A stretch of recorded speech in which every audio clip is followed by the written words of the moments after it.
Behind me is the San Diego border wall, what was once regarded as the best example of secure bordering in the United States. Now, this border wall section, it's now facing the same type of border crisis right here as the rest of the country. We have open gaps here in San Diego that they're just coming in. According to statistics from Customs and Border Protection, around 7.2 million illegal immigrants entered the United States under President Joe Biden alone. What is actually causing this crisis? Why is the federal government stopping states from denying entry to illegal immigrants?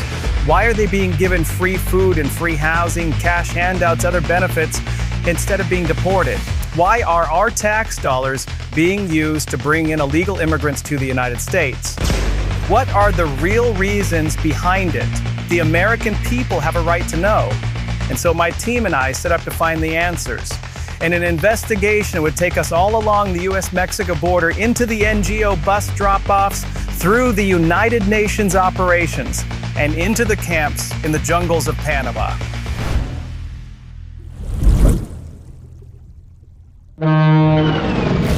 Unattended luggage. Hey Josh, Michael Yon here. Just calling with some details about the itinerary. Our mission will be to go to the Darien Gap. It's on the Pan-American Highway that goes all the way from South America up to Alaska. We met with war correspondent Michael Yon. You're going to see mostly military-age males. He spent the last few years investigating the operations throughout Latin America to facilitate mass migration. Hey Josh, Michael Yon again. Another thing, repeat after me. I will not brush my teeth with the water in Darien. The water has been contaminated, they believe, from all the dead bodies in the river. People looking to mass migrate to the United States fly into countries in South America that do not require visas. They then take a deadly 3 to 4 day march through the jungles of the Darien Gap, the only place where the Pan-American Highway breaks. The Pan-American Highway, and correct me if I'm wrong, the only place it's not connected is the Darien Gap. Is that right? That's right. That's why they call it the Gap, or here they call it the Tampon de Darien, the plug of Darien, right? During his investigations, Michael uncovered a multi-million-dollar infrastructure project designed to connect Colombia to Panama and bridge the dangerous Darien Gap. So Michael, how would this bridge help the migrants? It's an invasion route to the United States. It's even more direct. You know, you could literally put all of South America over that bridge eventually, right? Nobody knows how many people are coming into the United States right now. They're not all coming through Darien, but I've been watching them build the infrastructure down here I've been coming down since 3 years now, right?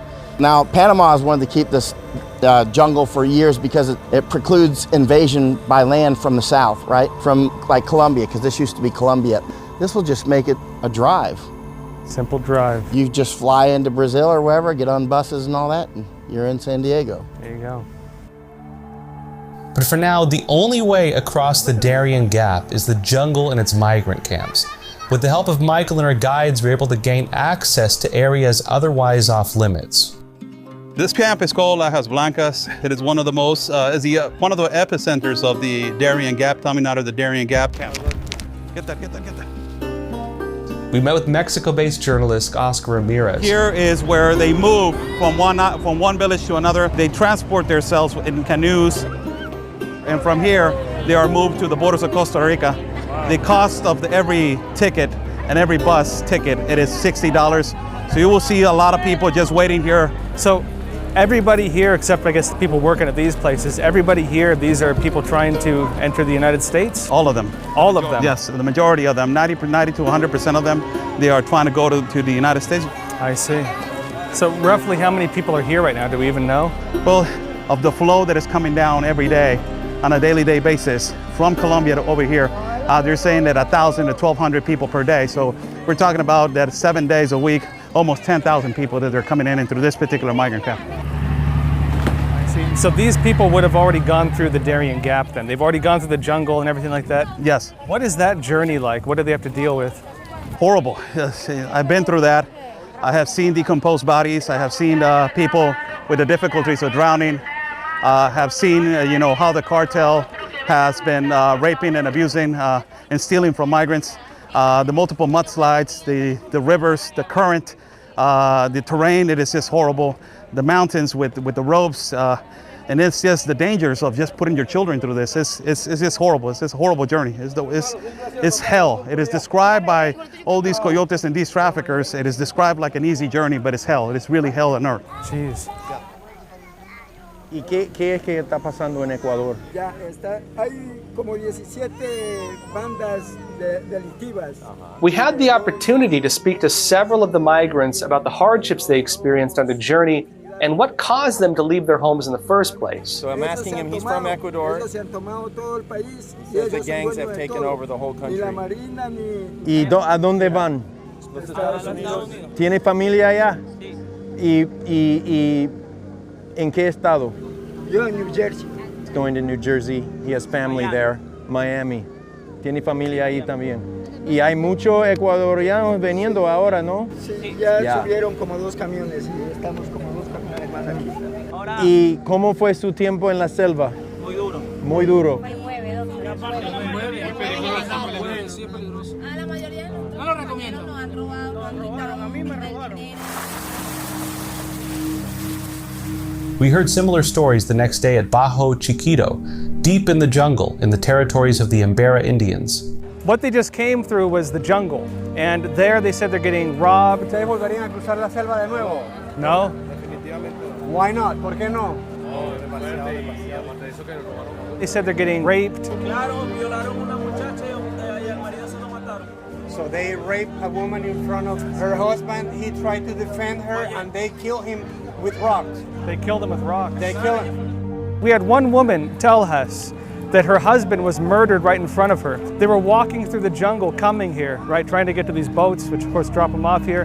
When they were walking through the jungle, they said that they saw a woman getting raped, and the husband tried stopping this rape from happening. When he tried stopping the rape from happening, the bandits stoned him to death in front of her eyes. We've seen sick children, we've seen people who said there's dead bodies all over the place. Dead bodies. A lot of dead bodies. Really? And the people pushing this are leading people to their deaths. Pues porque Joe Biden también está dando la oportunidad. Pero con Biden, yes.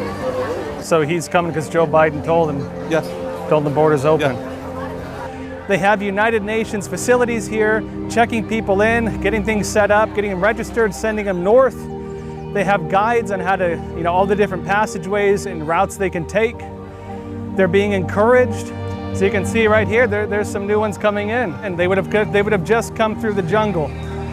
They have to pay money. The Embera Indians run these boats. They pay for it. They bring them up. They bring them to be processed by the United Nations in their facility. Then they get sent further north. And the cartels, and actually paying the cartels, are a needed part of the process because of the way it's set up. The NGOs, are they necessitating the use of the cartels? Well, they know, and the cartels know that, the NGOs, where there's an open border gap, let's per se, and they're smuggling people, they know that an NGO is going to be there to receive them with baby wipes and Pampers and food. So what are they going to do? They're going to deliver them, and what they say to the migrants is that, don't worry, there's an NGO on the other side that is going to receive you and is going to process you immediately and is going to deliver you to Border Patrol. So it's a facilitation.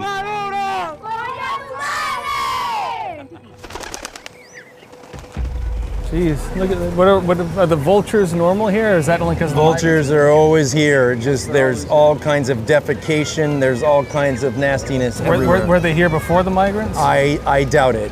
I'm sure this was a really clean, beautiful little village back in the day. I'm sure. I can imagine. Yeah. The presence of these camps, facilitated by the United Nations and other affiliated NGOs, has completely transformed the indigenous communities along the migration routes and has incentivized many to abandon tradition and become coyotes and bandits. Matthew Tomlett, one of our guides, saw it firsthand. What's happened is the trail has grown and grown and grown, and this village has been destroyed in a lot of ways. And yet there are people making a lot of money off of what's going on here. The indigenous now, the kids don't want to go to school. They don't want to farm. They just want to be coyotes, or they want to be boat drivers for the migrants. And so the kids are seeing that that's where the money is. That's so where the the money is. Because the kids are going to determine the future of the tribe. Exactly. And the kids now, they want to be coyotes, like running migrants. Is that it? Absolutely. Throughout the camps, we found one common trait. All of them had a large presence of the United Nations and connected NGOs. We made several attempts to speak with them at the various camps. So these are all UN facilities then, tents and... Yeah, all of them. They're facilitated by the UN. UN migration. It's close. No, nobody home. And nobody's there to help. Yeah, let's see. When you need them, nobody's there to help. All right, so what is this one? This is Trabajando Juntos? Well, they have a lot of them. You know, you got the Red Cross from Panama, you have the Union, the European Union. Well, United Nations, of course, in here yes, too. Yes. If you knock, do they ever answer? No. No? No one's there. Nobody in? Okay. You are safe here. UNHCR. Let's see if they're home. And you got your typical, you're safe here, Josh. I'm safe. There we go. So even on the other end, there's even more of them. Yes, it's all the way to the back. One after the next. Y esta póliza de migración de las Naciones Unidas que permite migración ilegal. Para responderle esas preguntas, tal vez tendrán que ser otras personas más superiores a nosotros. We're with Epoch Times. Can anybody talk to them? How you doing? Hi, how are you? Doing well. We are not authorized to talk. Hello? The people who might be able to help us are in the main building. Where are they located? Where? Here in the City of Knowledge in Panama, trying to knock on the United Nations building. So, see if they'll be willing to speak with us. They're currently ignoring our emails, so maybe they'll talk to us in person. I just saw like 5 or 6 of them in there. They just ducked behind a wall, so it's kind of weird behavior for the UN, right? Hello? Eventually, we did manage to schedule an interview through the City of Knowledge Foundation. A representative said she could arrange the interviews with the local United Nations representatives for us. When we showed up the next day for the scheduled interview, however, we were told the meeting had been canceled. She said she's not here? Yes. Okay. Sorry. Thank you. Then we were told the representative had a meeting, then we were told she wasn't there. We also sent email requests to the press representatives we were told to contact. All of them rejected the request for interview. It all seems very strange. The United Nations runs a very large operation in Panama. They appear to be the main force in all this. So why won't they talk about it? It's a fair question to ask. To what extent is the United Nations facilitating the border crisis? How much power do the NGOs operating alongside it have in these countries? We sat down to speak with Oriel Ortega, the former head of Senafront and a key advisor to the president of Panama. One of the things I was surprised to find was that there were a lot of NGOs, and the United Nations have a very heavy presence in these camps. What are you aware of in terms of the involvement of the NGOs and the United Nations in this migrant crisis? Se han ido incrementando. There have been increasing number of non-governmental organizations from both the United Nations and other kinds in Panama since 2016, which, more than making a positive contribution to the situation or to control it, they have created an incentive by the way they sell the crisis to these vulnerable people. My concept is these organizations should not be here in Panama doing this work, but in the countries where people migrate, controlling it so they don't migrate. Far from helping the situation by displaying detailed migration routes to the United States, including detailed bus stops, temperatures, altitudes, and even bus kiosk locations, it could be argued the NGOs are defying the laws of Panama. We're here in Canan Mombrillo. This is one of the Embera Indian villages, and it's also one of the larger migrant camps. Look at this barbed wire fence. Right on the other side of this, and this is right in the middle of the village, is UNHCR, the United Nations. You can see their rainbow trail on the other side, and of course their sign, UNICEF and the Red Cross. Right here under the United Nations tent is a board with the laws of Panama. According to Senafront, Article 456F of Panamanian law, that it is illegal if you drive, promote, or finance the activities of illegal immigration. 15 to 20 years in prison if you violate this, meaning all these international organizations, these different people promoting it, driving it, and so on, are violating the laws of Panama, and they are overriding the laws of Panama because, as it says, migración illegal. Attorney General Ken Paxton recently sued one of the NGOs in Texas, and he's accusing this NGO of facilitating human trafficking and, of course, mass migration into Texas. Is Panama able to take action against these NGOs for facilitating this mass migration? The truth is, that would be very, very difficult because, for example, we signed the Global Compact for Migration, which includes a number of benefits for migrants. We learned about the Global Compact for Safe, Orderly, and Regular Migration, one of the key United Nations agreements behind the global migrant crisis. The United States originally joined the agreement under Barack Obama. Donald Trump pulled the United States out of the agreement in 2017. But Joe Biden brought the U.S. back into the compact in 2021 after he took office. And we thought that by signing this pact, we were going to have a benefit in favor of there being control, because one of the principles of the pact is that migration must be safe, organized and regular, and at this moment it does not meet any of those three conditions. On the contrary, the government of Panama has been sued by the Inter-American Court of Human Rights. As head of the Panamanian Border Control Unit, SENAFRONT, Mr. Ortega witnessed the true power of these NGOs.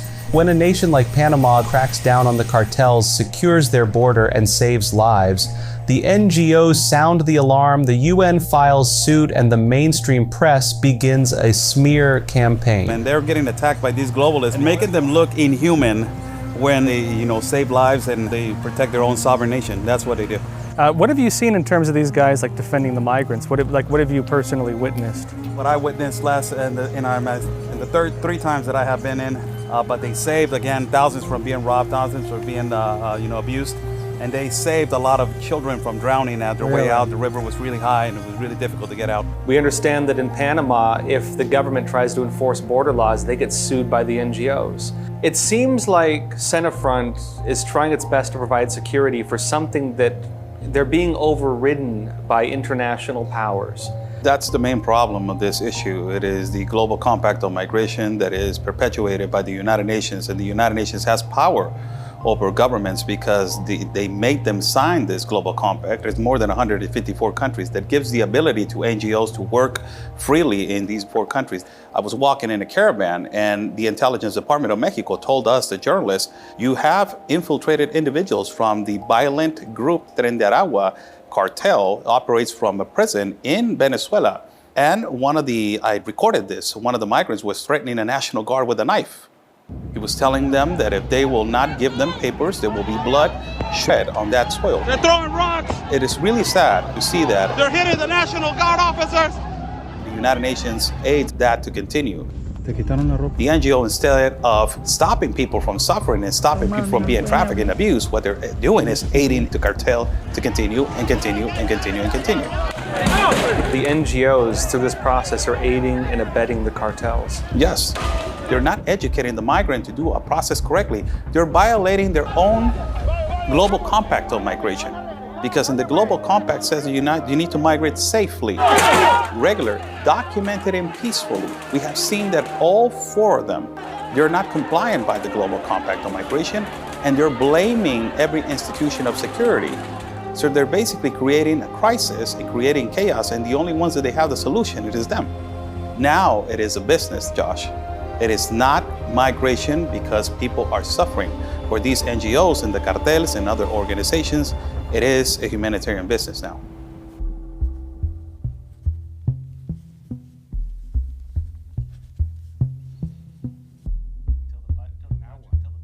I was just in Reynosa, Mexico in late 2021 in a camp, big establishmentarian camp with all the NGOs there serving, several thousand immigrants, wandering around, and lo and behold, there's a card table with 3 or 4 workers on folding chairs with a big stack of credit cards and a big long line of immigrants. And I just kind of moseyed up to it and said, "What's all this?" And they said, "Oh yeah, these are the debit cards. We're giving these debit cards to the immigrants." And I took some photos. I interviewed some of the immigrants. I interviewed the employees who were handing them out. They said this is from the IOM. IOM stands for the International Organization for Migration. Under who else? The United Nations. Under the Biden administration, nearly $1.3 billion of U.S. taxpayer money was given to the UN and other agencies assisting migrants in 2023, including direct cash assistance. For 2024, the UN-orchestrated Regional Refugee and Migrants Response Plan allocated $372 million in cash and vouchers. That comes in the form of prepaid debit cards, food, water, shelter, medical care, and transportation, according to the UN. Migrants can also directly receive cash in what the UN Emergency Manual calls cash in envelopes. They get $400, a little under $400 every 2 weeks, rechargeable every 2 weeks. We hand out lots and lots of these. Took a couple pictures, took some video, and tweeted it out. It went viral. And then I think people started to call me a liar, that I kind of made it up, and there were some fact checks. But those challenges drove me to do a deeper dive repertorially, and I found that this is part of a vast international program called cash-based intervention. What is that program part of? Have you looked into what cash-based intervention is part of? Well, it's according to United Nations documents, it's part of, it's one of the pillars, 7 or 8 pillars of needs-based assessments of migration and goals for outcomes to support them in something called the Grand Bargain, which is a 2016 pact. It has its own website that's seated on the United Nations platform. It's all right there. It talks about, cash-based intervention shall be a primary goal, that we will dedicate our efforts to moving donor money, state donor money from Treasury through us to Migrant on the Trail. We drove up this mountain. Where are we currently? We're up in Otay Mountain here in San Diego.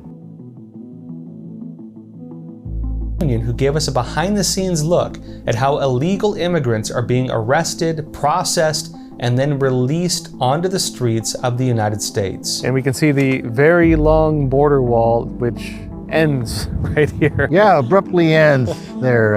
Obviously, a huge gap. You could walk in from Mexico into the United States unimpeded. So what caused this very large opening in the wall here? Well, President Joe Biden decided to reverse the Trump executive orders in order to completion of the border wall.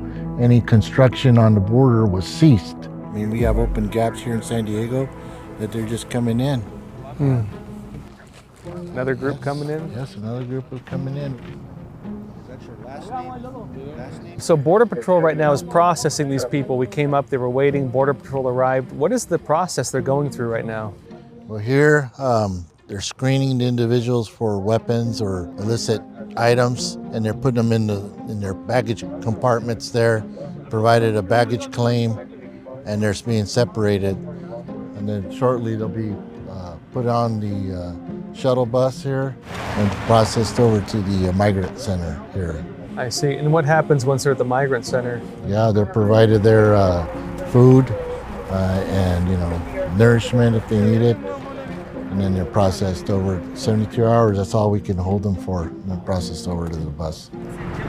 Oh, we're in San Diego. Right behind us is one of the buses coming up from the border. What is this? These are people that are illegally entered the country, requested asylum, and now they've been at the processing facility for 72 hours. And that's all we could hold them for, and now they're being street released, free to go in America. Wait a minute. So these when we hear Border Patrol arresting people, and news headlines are saying the arrests are up, this is what it looks like. Yeah, unfortunately, this is it. Yeah. So they arrest them, process them, hold them for 72 hours, and then drive them into the city and then just let them all go. Once they request asylum, this is the process here. Obviously, they're given a court date to appear. 90% of the time, they won't show up to the court hearing.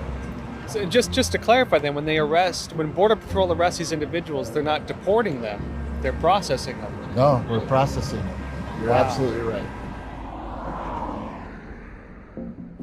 Well, Mayor, thank you for agreeing to meet with us. I appreciate it. Yeah, my pleasure. So we're here in El Cajon, and right behind us is the bus station. This is one of the areas where in this town, they're dropping people off. Can you tell me about what you've seen personally here? Well, there's 3 drop-off stations in San Diego, and they immediately, the NGOs swarm on them, get them into another bus, take them to another location. I've been told at that point they again switch into smaller buses, which take them to the airports. So, a lot of my concern is why all the cloak and dagger? Why are we being so stealthy about this?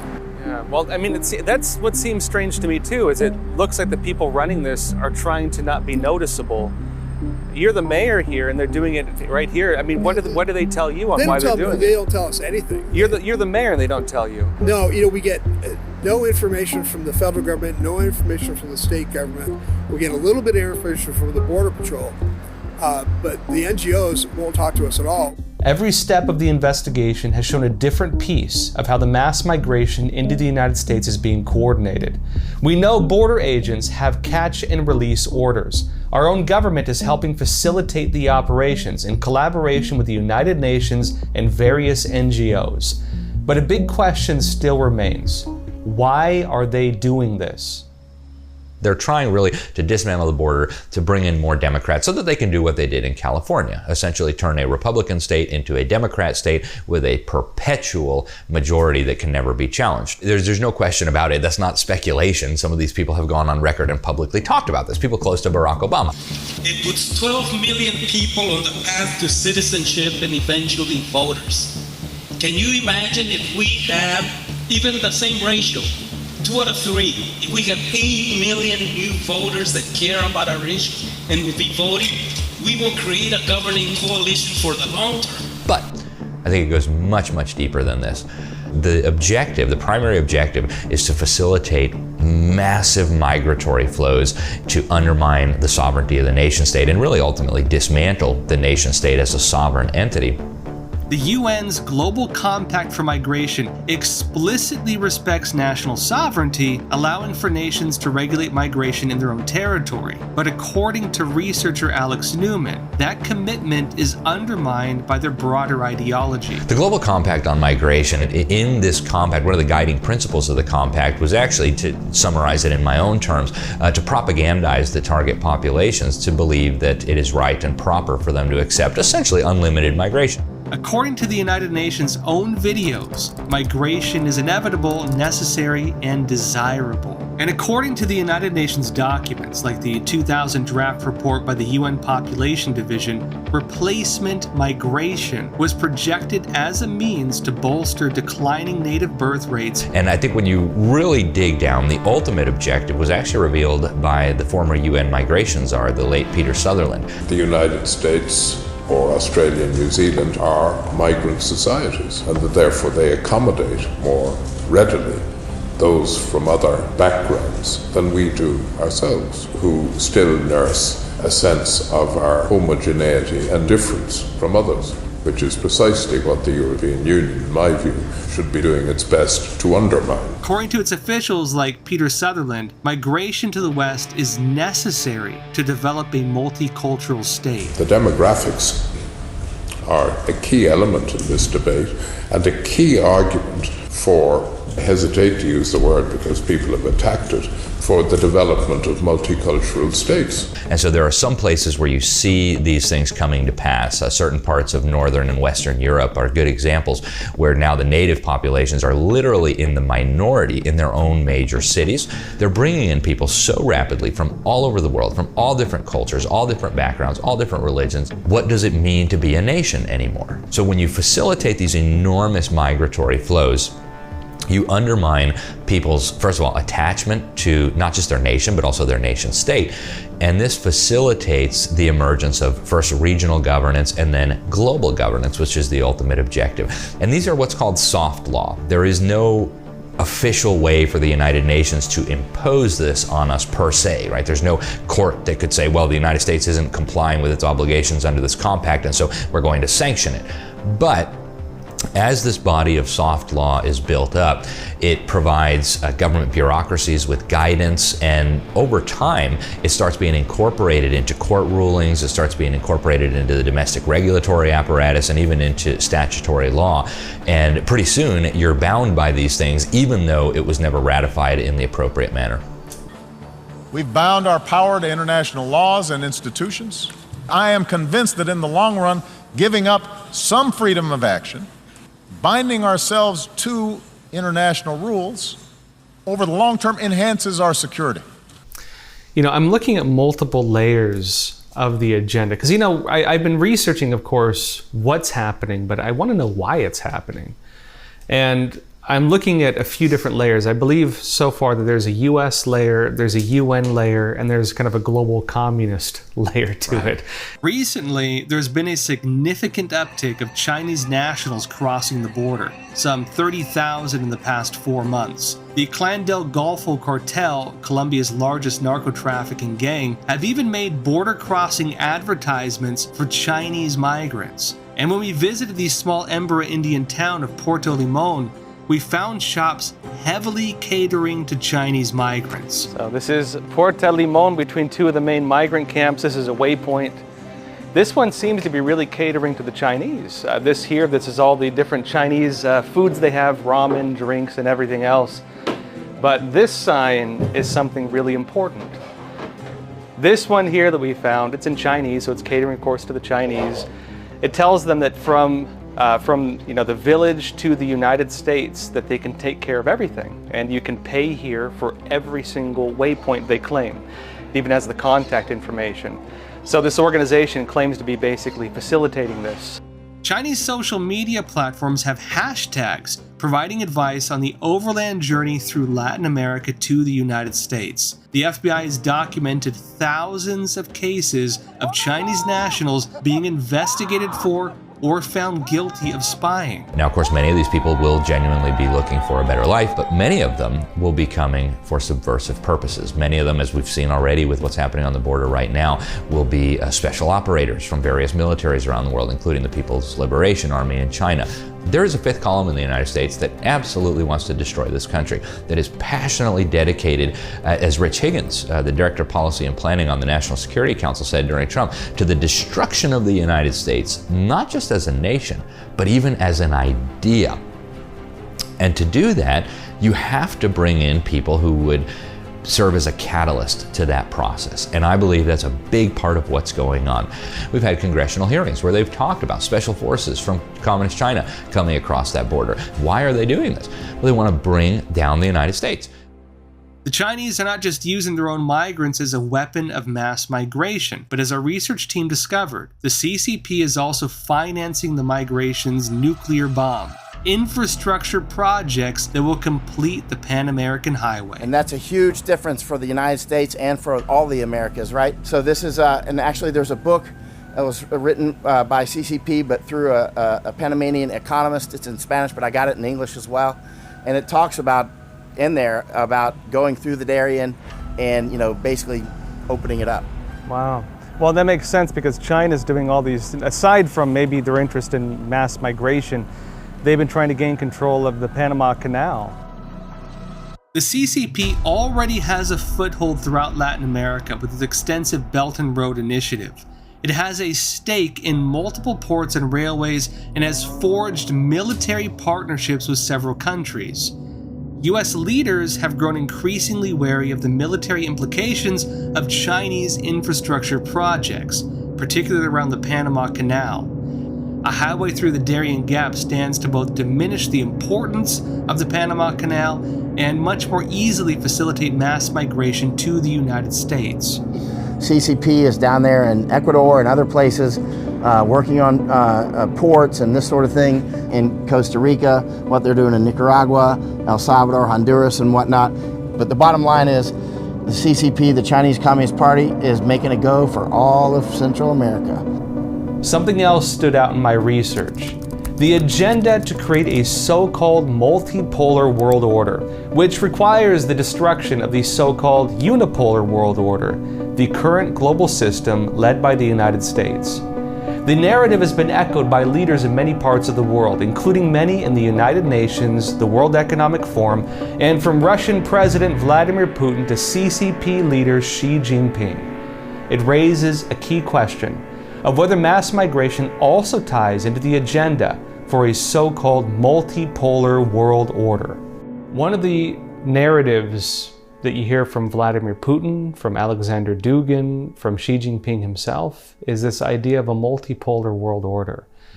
And they keep saying that in order to create the multipolar world order, they first need to take down the unipolar world order, a reference, of course, to the United States. Can you explain to me the understanding of Xi Jinping and Vladimir Putin as it relates to this multipolar world order agenda? Yeah, well, the multipolar world agenda is a euphemism for destroying the United States. There will not be, if the United States is taken down, there will not be a multipolar world from that time. There will not be all these different centers of power around the world. There will be one. It'll be basically a combination of Russia and China dictating to everybody around the world. How does this mass migration agenda relate to this multipolar world order agenda? Well, you've got, basically the main pole in the world right now is the United States and its European allies. The big pole in the tent pole is the United States. If you can collapse that pole by bringing millions of illegals into United States who have no particular loyalty to the American system, to change the demographics, to change the voting patterns, to create chaos, health issues, terrorism incidents, riots, just basic civil chaos, which means that Iran, Russia, China can have a field day. We'll see chaos on a global scale until America is extinguished and the power shifts completely to the east. So this whole scheme of multipolar thing is a euphemism for destroying the United States and shifting the unipolar world east to another pole, which will be way, way, way harsher than anything we've ever seen out of America. As our investigation draws to a close, several key points stand out. Yes, the United Nations is playing a heavy hand in running the border crisis. NGOs are being used as the boots on the ground to carry out many of these programs. The United Nations and the NGOs are being suspiciously secretive about this. This, of course, explains what we're watching on the surface, the migrant caravans, the buses and planes moving people in the dead of night. In reality, this is all happening because our elected leaders agreed to it. It's being facilitated. And at the same time, there are many special interests at play. Potential impacts on our elections, global socialist programs on equity and shared global governance, and even hostile agendas to degrade the United States, to weaponize migration. Despite all of this, and despite the incredible scale of it all, voters are being kept in the dark. We're not being told directly about these agreements. The American people and all others in the world watching this, they deserve to know why. Thank you all for watching this documentary and going on this pretty wild journey with us to learn more about weapons of mass migration. You know, when I first set out to make this documentary, it was kind of on the grounds of something I had uncovered before, but frankly needed more information on. You might remember a few years ago, I was at the US-Mexico border. I went into Mexico and I was investigating the causes behind the migrant crisis. You know, I can tell you honestly, at the time when I first set off, I thought I was going to find the cartels running the whole thing. My impression was that the Mexican cartels were the ones facilitating it and running it, and they were the main, organization behind it. I was shocked to find that actually, yeah, they're running the lines, of course, at the border, but actually the United Nations and the US government are running it. I was shocked to find that there was an agreement with the United Nations. Again, the International Organization for Migration was facilitating it. U.S. taxpayer dollars were going to it. The U.S. State Department even has offices cooperating with the IOM, International Organization for Migration, to facilitate this. And as I researched it further, I started finding there were other UN branches, NGOs, and other things. And frankly, it left a lot more questions than it did answers. I've been wanting to look more into this for a good while. I think we've been a bit, funny enough, maybe too far ahead of the curve for some people to accept. Only recently has it come out more publicly that actually, yes, the United Nations is helping facilitate the migrant crisis. But as a nation, we're still having, I think on many fronts, false debates. If we look, for example, at what a lot of the corporate media are saying, they're blaming it on Texas busing people to different states. They're saying, oh, it's Greg Abbott and he's sending people by bus. And, you have California threatening to sue Greg Abbott for, human trafficking because he's busing people. If you talk to a lot of people, that's the basis of what they're saying is the cause of it. But as we know, that's not really the case. If you were to talk to maybe a couple of government officials, they'd say that, they need more money to fix the problem, that an executive order will not solve this issue, but there's a lot of disingenuous debate happening right now. They're not really saying what's the cause or what's really going on. In reality, we find that actually our own government has joined international programs with the United Nations to facilitate this. That no, it's not just Abbott, busing people around. Actually, DHS, Department of Homeland Security, is working together with border authorities, processing people after they arrest them, and then giving them free airplane tickets and free bus tickets to anywhere they want to go. This is a crisis being bankrolled by our own tax dollars. And what I found to be even more shocking is that even local officials are not being told what's happening. Even the mayors in small towns in America are not being told what's happening in their own communities.